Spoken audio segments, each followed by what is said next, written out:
जगदीश सुधीश भवेश विभो परमेश परात् पर पूत पितः प्रणतं पतितं हतबुद्धिबलं जनतारण तारय तापितकम्।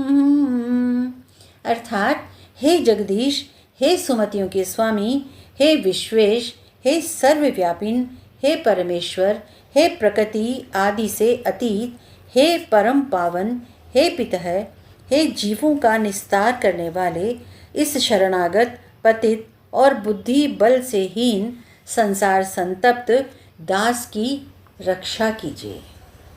जय श्री कृष्ण दोस्तों, कृष्ण आस्था प्रमीला चैनल पर आपका हार्दिक स्वागत करती हूँ और आज आरंभ करते हैं अधिक मास महात्म्य के एकादशम अध्याय से और शुभारंभ करते हैं हम विष्णु सहस्र नाम से।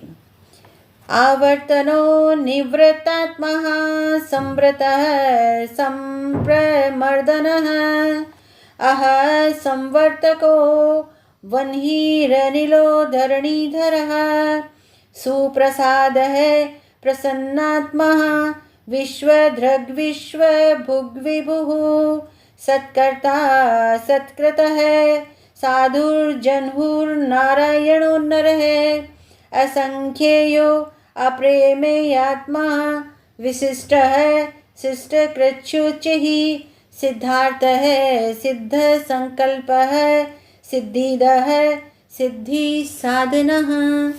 अर्थात संसार बंधन से मुक्त आत्मस्वरूप योग माया से ढके हुए अपने रुद्र आदि स्वरूप से सबका मर्दन करने वाले, हवि को वहन करने वाले अग्निदेव, प्राण रूप से वायु स्वरूप वाराह और शेष रूप से पृथ्वी को धारण करने वाले, शिशुपाल आदि दुष्टों पर भी कृपा करने वाले, विश्व का पालन करने वाले, विविध प्रकार से प्रकट होने वाले, भक्तों का सत्कार करने वाले, भक्तों के कार्य साधने वाले, पूजितों से भी पूजित, संहार के समय जीवों का लय करने वाले, जल में शयन करने वाले, भक्तों को परम धाम ले जाने वाले, नाम और गुणों की संख्या से शून्य किसी से भी मापे न जाने वाले, उत्कृष्ट शासन करने वाले, सत्य संकल्प वाले, कर्मानुसार फल प्रदान करने वाले, सिद्धि रूप क्रिया के साधक, ऐसे गुणों की खान श्री हरि विष्णु सदैव मुझ पर अनुग्रह करें। अथ एकादशम अध्याय। नारद जी कहने लगे, हे मुनि, सब मुनियों से भी महाकठिन ऐसा कौन सा तप उस कुमारी ने किया, सो हमसे कहिए। श्री नारायण कहने लगे, वे बाला सनातन शिव का अत्यंत उग्र जप करने लगी, जिनके सर्पों के आभूषण नंदी भृंगी से सेवित 24 तत्वों और तीनों गुणों से स्तुति किए गए महा 8 सिद्धियों और प्रकृति जटा मुकुट से शोभित भाल में अर्धचंद्र, ऐसा शिव को उद्देश्य करके वह बाला ग्रीष्म ऋतु के सूर्य में पंचाग्नि में स्थित होकर दुष्कर तप करने लगी। हेमंत तथा शिशिर ऋतु में ठंडे जल में स्थित मुख जल के ऊपर इस प्रकार दिखाई देती रही जैसे जल के ऊपर कमल शोभायमान होता है।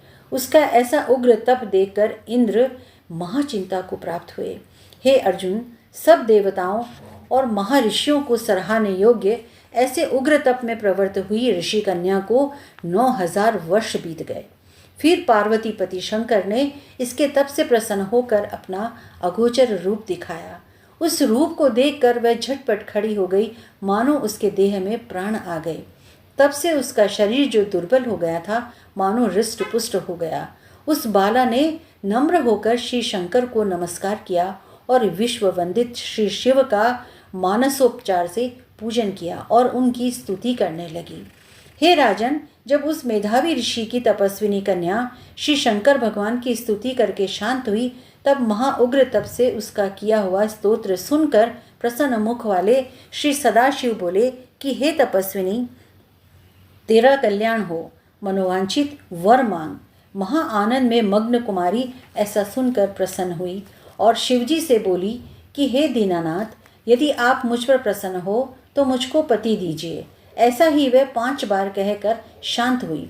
जब शिवजी मुनि कन्या को कहने लगे कि हे बाला, तूने तो अपने मुख से कहा वैसा ही होगा, तूने 5 बार पति मांगे, सो हे सुंदरी तेरे 5 पति होंगे।